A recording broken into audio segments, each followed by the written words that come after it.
Nous allons maintenant voir comment créer une surface topographique autour de notre ouvrage à partir d'un fichier de points qui a pu être levé grâce à un appareil topo ou modélisé sur AutoCAD ou Covadis par un géomètre.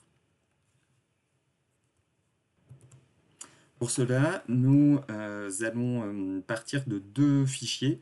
D'abord, le fichier du PICF modélisé que j'ai adapté pour la topographie, on va le voir sur Revit. Et puis un fichier DWG qui s'appelle Topo géoréférencé, qui a été initialement en fait levé par un groupe d'étudiants en projet tutoré sur le site du PICF avant qu'il soit réalisé. Quand j'ouvre le fichier PICF pour topo, eh bien voici l'ouvrage qui a été modélisé. La particularité, c'est que cette fois-ci, j'ai placé le point topo qui se trouve ici à l'altitude 0 et notre ouvrage avec le point du projet qui se trouve ici à l'altitude, si je viens dessus, 255,92, qui est la rase inférieure du radier. Voilà pour notre projet. Donc si je viens sur une élévation, par exemple celle-ci, eh bien je retrouve normalement, hop, je retrouve normalement mes cotes de niveau. Elles ne sont pas représentées, voilà, mais si je veux les représenter, voilà. Donc j'ai la rase inférieure à 255,92, la rase supérieure à 262,6 ici. C'est important de le placer par rapport au point topo pour que quand on insère le fichier de points, d'ailleurs le fichier de points on va le voir, pour qu'il soit à la bonne cote.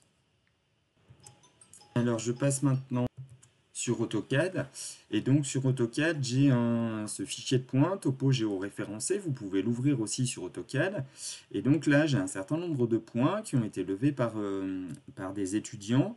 Je distingue un petit peu les points qui sont le long de la voie ferrée ici, là, tout le long ici, là. Et puis j'ai une petite route qui se trouve juste en contrebas et qui a été levée aussi de cette façon-là, puis avec quelques points dans les talus qui sont autour.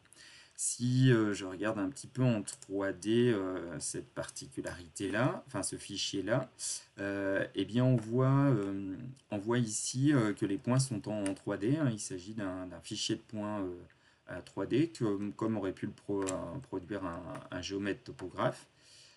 Et je peux même localiser, avoir l'altitude de chacun des points. Donc localiser un point. Alors si je prends le premier, enfin le premier que je trouve ici, je vois qu'il est à l'altitude de 261 mètres. Mince. Et il est même localisé en XY dans le système lombaire. Là.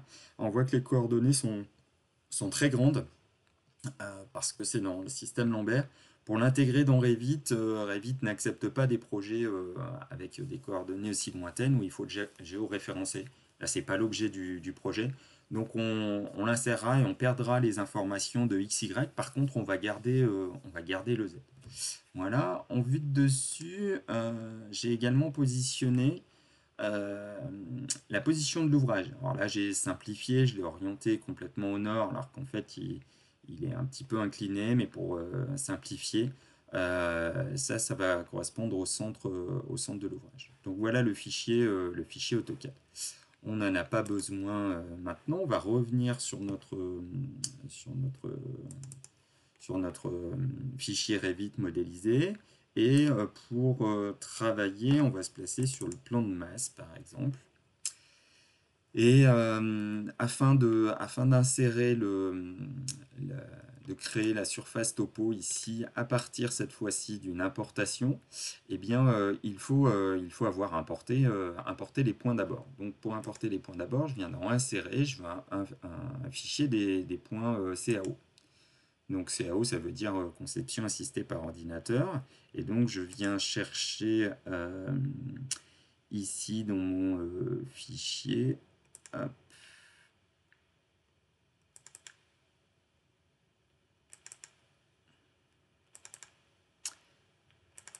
le fichier qui s'appelle topo géoréférencé que vous avez téléchargé sur Moodle.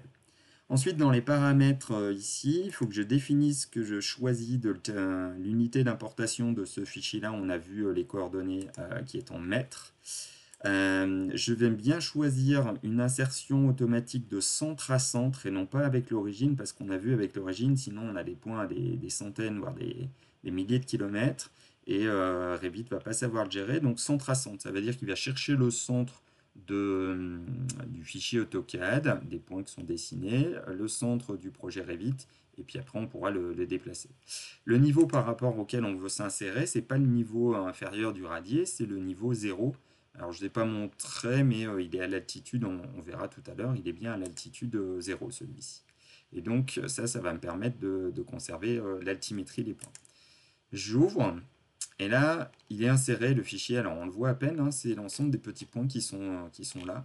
On retrouve la croix qui est le centre de notre ouvrage.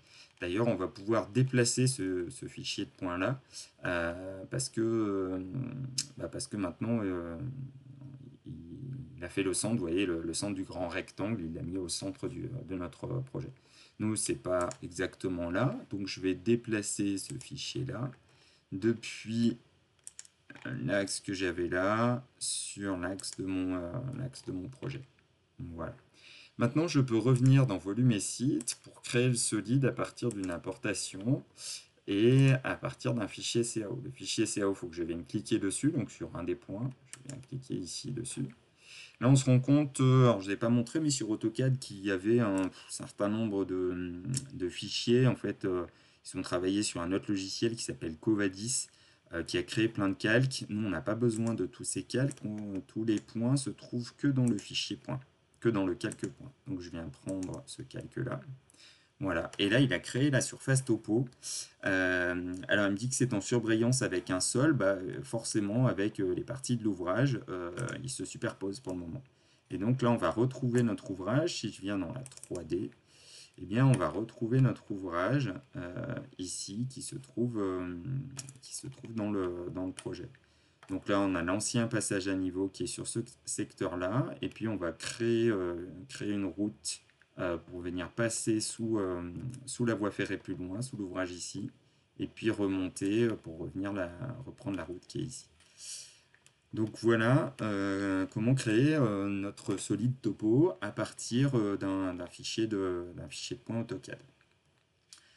Ce fichier de points, il peut être tout à fait modifié comme les précédents, comme on a pu le faire précédemment, en modifiant des altitudes de points, en ajoutant un point ou en ajoutant des lignes de scission. Alors là, par exemple, sur ce projet, on peut se rendre compte, si je fais échappe, que là, il y a un petit défaut dans la prise de points, dans la modélisation du logiciel. Ici, vous voyez que c'est comme si la voie ferrée s'était effondrée. En fait, c'est parce qu'ils n'ont pas levé de points ici, donc le logiciel, il trace avec des lignes au plus proche. Donc si je veux modifier à cet endroit-là, je vais peut-être rajouter une, une ligne de talus. Donc là, moi, je veux pas un talus qui vienne ici, je veux un talus qui vienne là, et jusque celui-ci là. Voilà. Alors, je viens exactement là. Et je crée ce talus. Hop. Je ressors et vous voyez que ça m'a corrigé. J'ai plus le défaut là. J'ai bien un talus qui vient ici. Voilà. De la même façon, maintenant je veux terrasser pour pour pouvoir passer sous l'ouvrage. Eh bien, je vais pouvoir terrasser de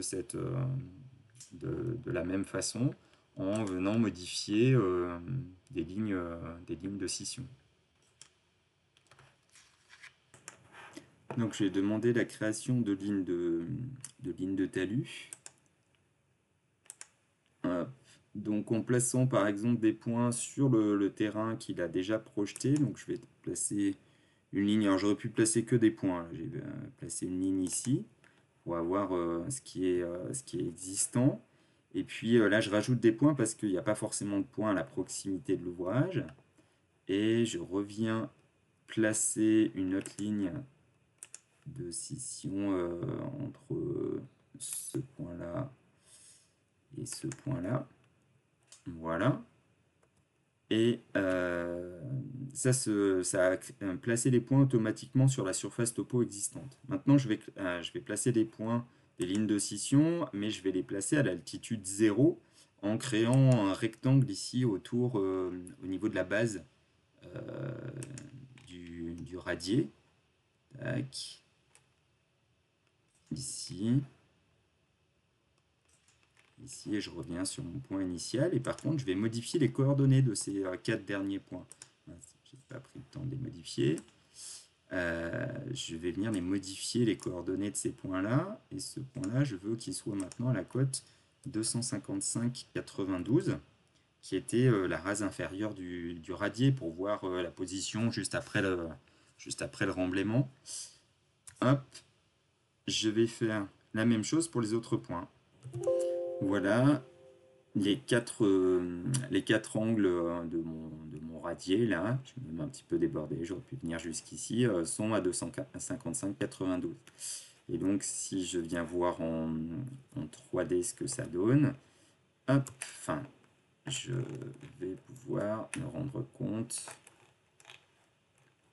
que j'ai terrassé à l'intérieur de mon ouvrage et que l'on peut maintenant passer dessous. Alors ça correspond à une phase qui est la fin du remblaiement. On n'a pas encore réalisé la chaussée ni les terrassements de part et d'autre. Voilà pour cette possibilité. On va voir une autre possibilité qui consistait à modifier la surface topo à l'aide d'un outil qui permet de calculer les volumes de déblais et remblais. Ici, là, on a fait du déblai pour ça.